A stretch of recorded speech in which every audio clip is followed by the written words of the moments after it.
आप में से कितने लोग बालेश्वर गोपीनाथ जी का दर्शन किए हैं?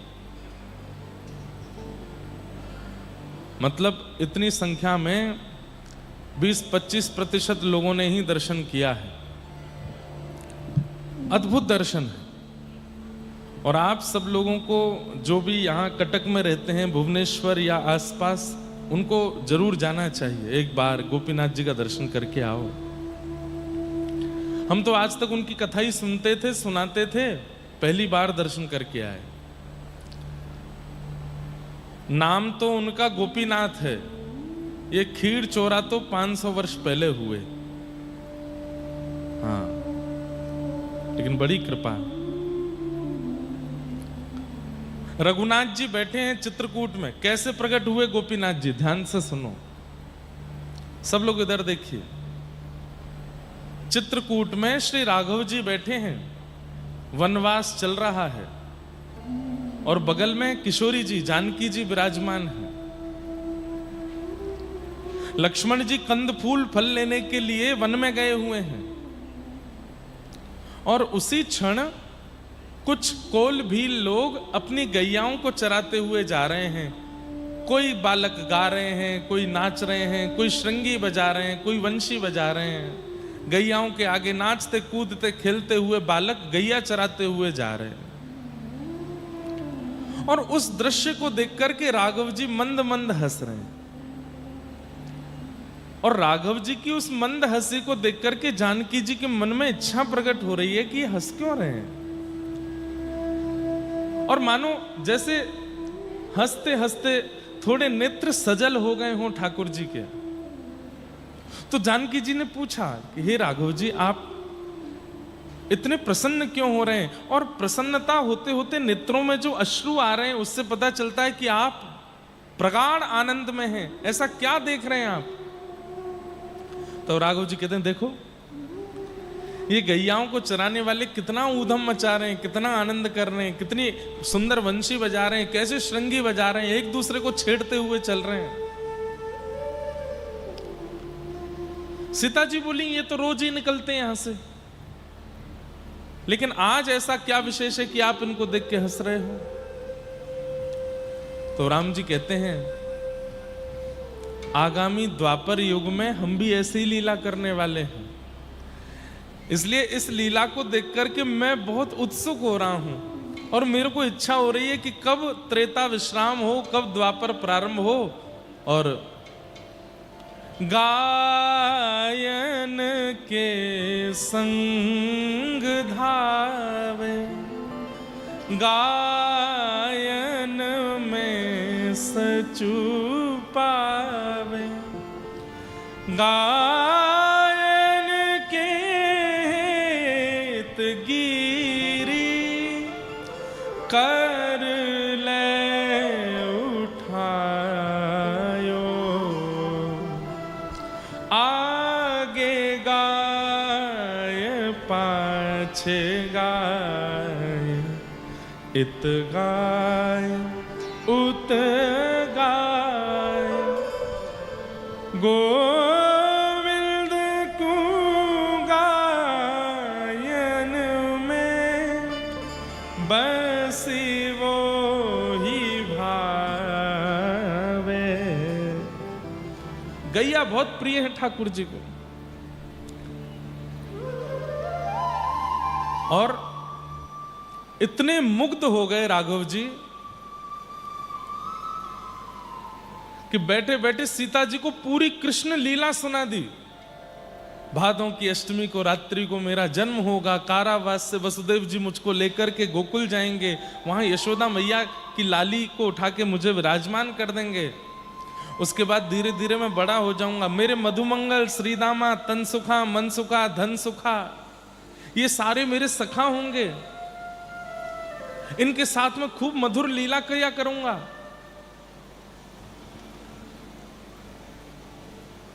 इंद्र का मान मर्दन करने के लिए एक बार मैं गिरिराज धारण करूंगा। गोपियों की इच्छा पूरी करने के लिए एक बार मैं रास विहार करूंगा। ऐसा रास विहार का वर्णन किया कि सीता जी बैठे बैठे नेत्रों से अश्रुपात करने लगी। बोले कि अब तो कृपा करके आपको हमको भी लेके चलना पड़ेगा। तब ठाकुर जी कहते हैं, सीता जी आप ही तो श्री जानकी जी के रूप में आएंगे, आप ही तो साक्षात प्रिया जी के रूप में, राधा जी के रूप में आएंगे और सब लीला का आस्वादन करेंगे।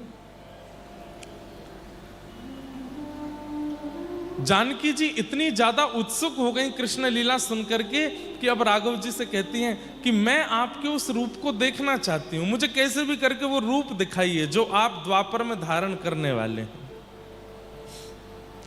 तब राम जी अपना धनुष बाण लेते हैं और उसकी नोक से चित्रकूट के कामदगिरी पर्वत की एक शिला को छेदन करके अपने स्वरूप का निर्माण करते हैं। वही हैं खीर चोरा गोपीनाथ, बालेश्वर में विराजमान। उस रूप का निर्माण करते हैं। जैसे ही वो भाव प्रकट होता है, रूप प्रकट होता है, मंत्रमुग्ध हो जाती हैं श्री सिया जी। कहते हैं जितने वर्ष ठाकुर जी चित्रकूट में विराजे, श्री सीता जी गोपीनाथ जी की ही सेवा करती हैं। चित्रकूट बिहारी हैं ये, चित्रकूट बिहारी में वृंदावन बिहारी लाल, और सेवा किनसे हो रही है? सीता जी से। और वो वृंदावन बिहारी लाल जो अभी तक प्रकट ही नहीं हुए हैं, अभी एक युग बाद जिनको प्रकट होना है, उनका रूप प्रकट हो गया। कह दिया जाए तो कोई अतिशयोक्ति नहीं, भारत के सबसे प्राचीन ठाकुर हैं, 2 करोड़ वर्ष पुराना इतिहास है खीर चोरा गोपीनाथ जी का। आप जाके वहां दर्शन करेंगे तो एक ही शिलाखंड में ठाकुर जी के पूरे स्वरूप, नीचे गौचारण लीला है। जब अंग दर्शन होता है ठाकुर जी का, पता नहीं सबको होता है कि नहीं, हमको तो करा दिया। ब्रजवासी होने का हमको फायदा मिलता है। नीचे गौचारण लीला, उसके बाद एक तरफ 4 सखा, एक तरफ 4 सखी, ऊपर मुष्टिक चानूर और 3 बदरी फल, और बीच में ठाकुर जी। 9 अवकाश हैं ठाकुर जी के श्री अंग में। वो 9 अवकाश ही नवदा भक्ति हैं। श्रवणम कीर्तनम विष्णु स्मरणम पाद सेवनम अर्चनम वंदनम दास्यम सख्य आत्मनिवेदनम। चित्रकूट से आगे की लीला जब प्रारंभ होने लगी तब भगवान ने महादेव और ब्रह्मा जी का आवाहन किया, और श्री राम जी ने गोपीनाथ जी की सेवा, सुबह की दिन की सेवा तो ब्रह्मा जी को प्रदान की, और रात्रि की सेवा देवादिदेव महादेव को प्रदान की। अष्टयाम सेवा होती है। इस प्रकार से चित्रकूट में महादेव और ब्रह्मा जी के द्वारा उनकी सेवा होने लगी। फिर कालांतर में कलयुग में एक राजा जिनका नाम नृसिंहदेव था, जो कि गजपति राजा थे पुरी के, वे अपनी पत्नी के साथ तीर्थ यात्रा पर निकले थे। और तीर्थ यात्रा करते करते जब वे चित्रकूट पहुंचे, और चित्रकूट में कामतानाथ भगवान पर्वत के ऊपर जब गोपीनाथ जी का दर्शन किया, तो उनकी जो पत्नी थी वो इतनी भाव विह्वल हो गई कि राजा कहे चलो, और वो चले ही ना, वहीं बैठी रहे, और उनको देख करके कहे मैं तो इनको लेके जाऊंगी। आहा। सजल श्याम घन बरण लीन, फिर चित अनत न भटक्यो। सजल श्याम घन वरण लीन है, फिर चित अनत न भटक्यो। एक बात याद रखना, ठाकुर जी यदि आपको चुन लेंगे तो आपका चित्त और कहीं लग नहीं पाएगा। जगन्नाथ जी को देख कर के आए, उसके बाद में कहीं और भी मन जा रहा है, किसी और भाव में भी मन लग रहा है, किसी और स्थिति में भी आपकी स्थिति, आपकी स्मृति जा रही है, तो इसका मतलब ठाकुर जी ने आपको स्वीकार नहीं किया। ठाकुर जी स्वीकार करेंगे तो कैसा होगा? जगन्नाथपुरी से भुवनेश्वर आओगे तो भुवनेश्वर भी नीलाचल धाम जैसा लगेगा, एयरपोर्ट भी नीलाचल धाम जैसा लगेगा, हवाई जहाज भी जगन्नाथ जी जैसे लगेंगे, हवाई जहाज में विचरण करने वाली एयर होस्टेज भी जगन्नाथ जी जैसी लगेंगी। दिल्ली उतरने के बाद भी दिल्ली भी नीलाचल धाम जैसा ही लगेगा। जित देखूं उदित श्याममयी है, और बस नेत्रों से अविरल अश्रुधार, और बस व्याकुलता रहेगी चित्त में, कब जाएं वापस, कब जाएं वापस। अरे नहीं जाया जा रहा वापस संसार में, वापस वहीं जाना है उन्हीं के पास। तब समझो ठाकुर जी ने आपका वर्ण किया। आपने ठाकुर जी को देखा तो आप ठाकुर जी के अलावा सब कुछ देख पाओगे, लेकिन ठाकुर जी ने यदि आपको देखा तो ठाकुर जी को देखने के बाद जहां देखोगे वहां ठाकुर जी ही दिखेंगे, उन जैसी ही दृष्टि। भक्तिमती मीराबाई जहां देखती हैं वहीं ठाकुर जी दिखने लगते हैं।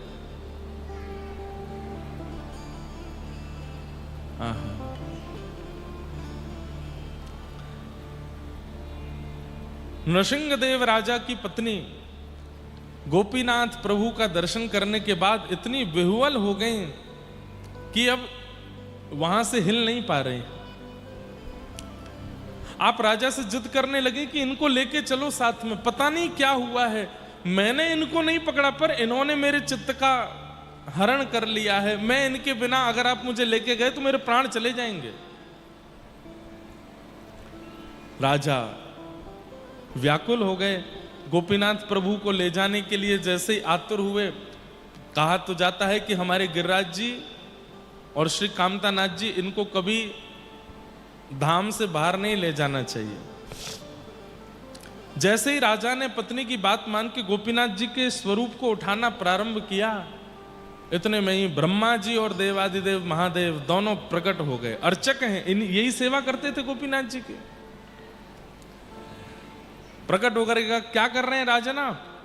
ये हमारी सेवा के ठाकुर जी हैं, राम जी ने हमको इनकी सेवा प्रदान की है, आप ऐसे इनको नहीं लेके जा सकते। तब राजा ने कहा मेरी पत्नी बहुत विह्वल हो रही है, वो प्राण त्याग देगी यदि इनको नहीं लेके जाएंगे, तो आप कृपा कीजिए ना।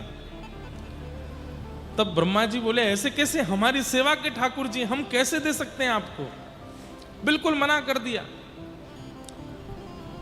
तब अंत में राजा ने कहा एक काम करते हैं, आप कह रहे हो कि आपके ठाकुर जी हैं, मेरी पत्नी कह रही है कि उसके चित्त का इन्होंने हरण कर लिया है, इनसे ही पूछ लेते हैं ये क्या चाह रहे हैं, ये क्या आज्ञा कर रहे हैं, इनसे ही पूछ लेते हैं।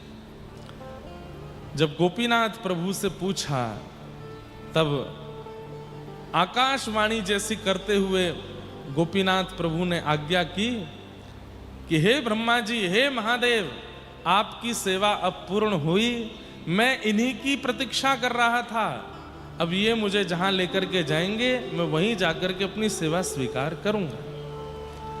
और तब गोपीनाथ जी नृसिंहदेव राजा और उनकी पत्नी के साथ में इस उड़ीसा प्रांत में पधारे। और जो स्थान है बालेश्वर, वहीं उसको रेमुना भी कहते हैं, आगे जो है वहाँ श्री गोपीनाथ जी आकर के विराजमान हो गए। बड़े प्रेम से विराजमान होकर के ठाकुर जी ने वहाँ पर अपनी सेवा को व्यवस्थित किया। फिर गौड़िया वैष्णव परंपरा के श्री रसिकानंद महाप्रभु रसिक मुरारी जी ने आकर के उनकी सेवा विराजमान की।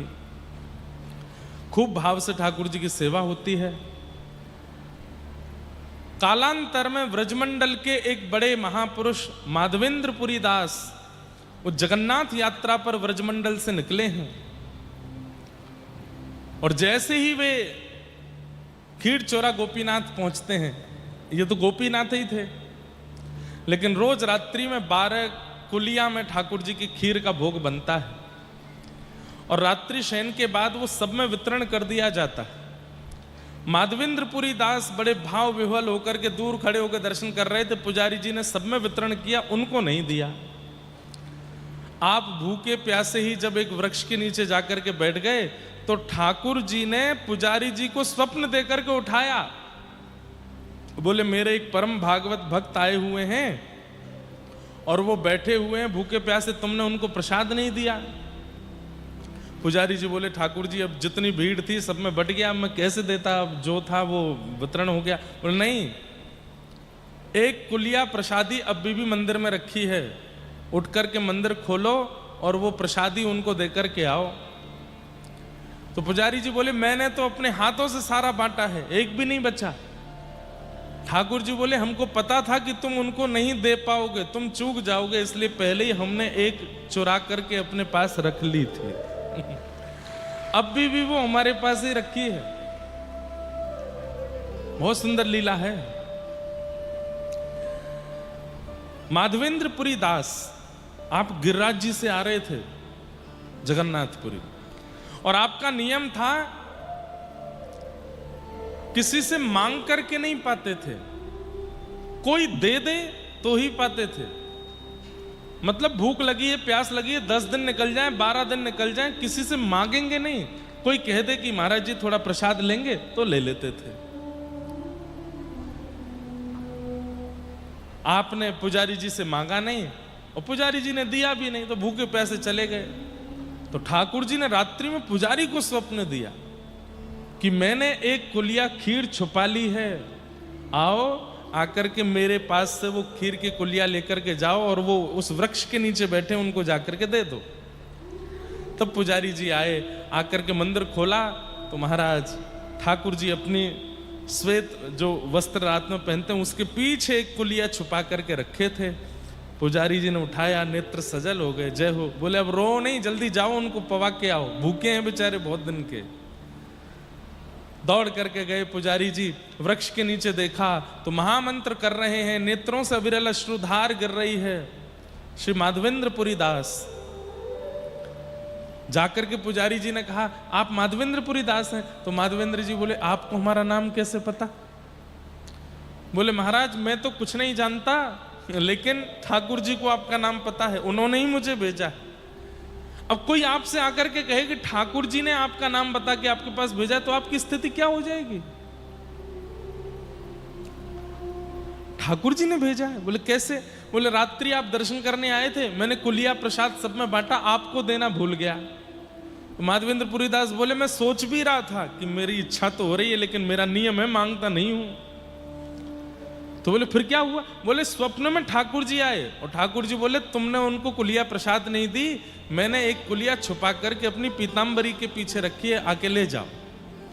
तो मैं वही प्रसादी लेके आया हूं, ठाकुर जी ने आपके लिए छुपा के चुरा करके रखी थी। माधवेंद्रपुरी दास तो भाव विह्वल हो गए। हाँ नाथ, हाँ नाथ, हाँ नाथ कह करके रोने लगे। कितना प्रेम करते हैं आप अपने प्रियजनों से।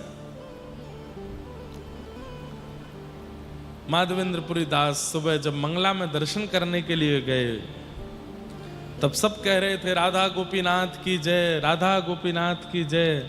तब आपने जय जयकार किया, बोले नहीं खीर चोरा गोपीनाथ की जय। सबने कहा खीर चोरा क्यों? तब पूरी कथा बताई। बोले ये हमारे लिए खीर चुरा करके बैठे थे, छुपा करके बैठे थे।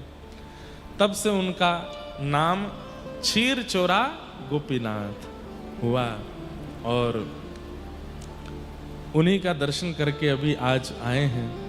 बहुत मधुर स्थान, खूब सुंदर उनका दर्शन करके आए। ठाकुर जी ने बड़ी कृपा की, भीतर से दर्शन कराए। दर्शन कराने के बाद अपनी प्रसादी दी। उसके बाद श्री रसिक मुरारी जी, जिनको रसिकानंद महाप्रभु भी कहते हैं, उनका दर्शन, उनकी समाधि का दर्शन किया। माधवेंद्रपुरी दास जी की समाधि का दूर से दर्शन किया। गौशाला का दर्शन किया। सुबह 6:30 बजे फिर वहां पे कथा भी करी एक जगह। हाँ, 1 घंटा वहां कथा भी थोड़ी देर की। कथा करने के बाद फिर ऐसे बस विचरण करके यहाँ आए और अब आप लोगों की सेवा में है। खूब आनंद वहाँ हुआ। आप सब लोग भी एक बार जरूर जाइएगा, गोपीनाथ जी को प्रणाम करके आना। गोपीनाथ जी का एक बहुत सुंदर पद है, उस पद को हम गा दें तो गोपीनाथ जी को प्रणाम हो जाएगा। आप सब लोग भी मेरे साथ में गाना। हाँ।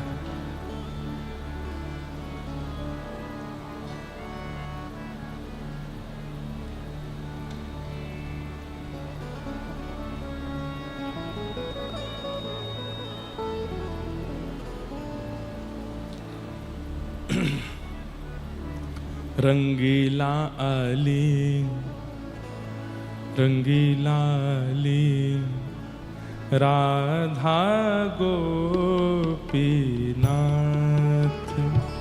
रंगीला अली, राधा गोपीनाथ। रंगीला अली, राधा गोपीनाथ।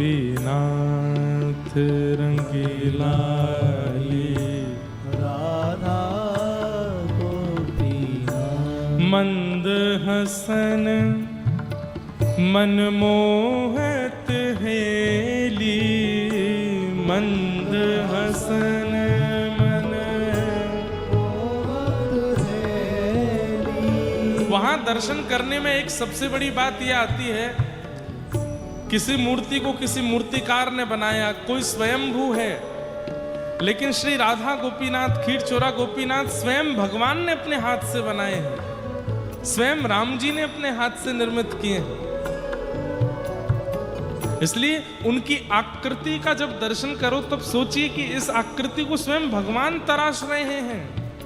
वो श्री राधा गोपीनाथ जिनकी सेवा स्वयं सीता जी करती हैं, जो ब्रह्मा जी के द्वारा, जो शंकर जी के द्वारा सेवित हैं, ऐसे गोपीनाथ कैसे हैं? मंद हसन मनमोहत हेली, मंद हसन मोहत हेली। निर्तत सखियन साथ,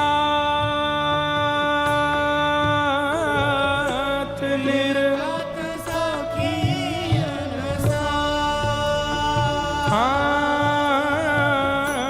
निर्तत सखियन साथ।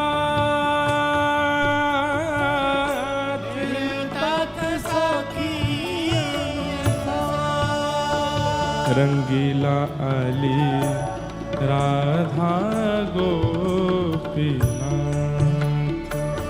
रंगीला अली, राधा गोपीनाथ। हे रंगीला अली, राधा गोपीनाथ। रंगीला अली, राधा गोपीनाथ। मंडल रास रमत है रसिया, मंडल रास रमत है रसिया। मंडल रास रमत है रसिया। मंडल रास रमत है रसिया। गही ब्रज बनी ताहात,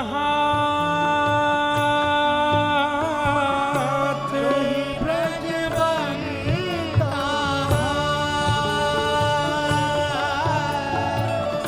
एक रसना नहीं बरन सकत हो। रसना नहीं बरन सकत हो। एक रसना नहीं बरन सकत हो। रसना नहीं बरन सकत हो। प्यारे के गुण गाए, प्यारे के गुण गाए। हाँ, प्यारे के गुण गाए। प्यारे के गुण गाए। रंगीला अली, राधा गोपीनाथ। रंगीला अली, राधा गोपीनाथ। हे रंगीला अली, राधा गोपीनाथ। रंगीला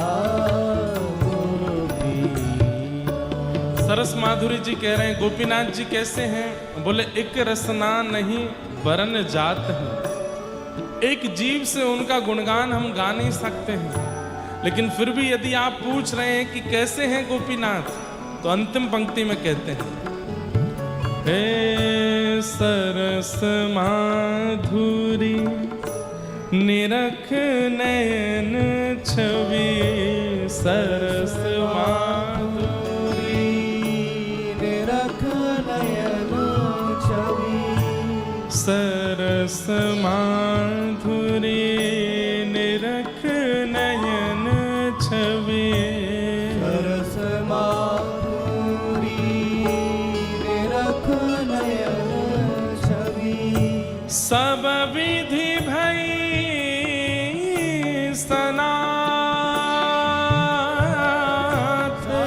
विधि भाई। अरे अब तक मैं अनाथ था, मेरा कोई स्वामी नहीं, मतलब मेरा मन अनाथ है, कभी कहीं लग जाता है, कभी कहीं लग जाता है, कभी कहीं लग जाता है, इसका कोई स्वामी नहीं, एक ठौर नहीं है मेरे मन की। कभी किसी खान पान में लग जाता है, कभी किसी पहनावे उड़ावे में लग जाता है, कभी किसी व्यक्ति में लग जाता है, कभी किसी वस्तु में लग जाता है। इस मन की एक ठौर नहीं है, अनाथों की तरह घूमता रहता है। लेकिन गोपीनाथ जी को देख करके रसिक जन क्या कह रहे हैं? सरस माधुरी निरख नयन छवि, सब विधि भई सनाथ। अब मेरे मन को नाथ मिल गए हैं, अब मेरा मन अनाथ नहीं है, सब जगह नहीं भटकेगा, एक अकेला इनके चरणों में रहेगा। हे सरस माधुरी निरख नयन छवि, सरस माधुरी निरख नयन छवि, सब विधि भई सनाथ, सब विधि भई सनाथ, रंगीला आले राधा गोपीनाथ, रंगीला आले राधा गोपीनाथ, हे रंगीला आले राधा गोपीनाथ, रंगीला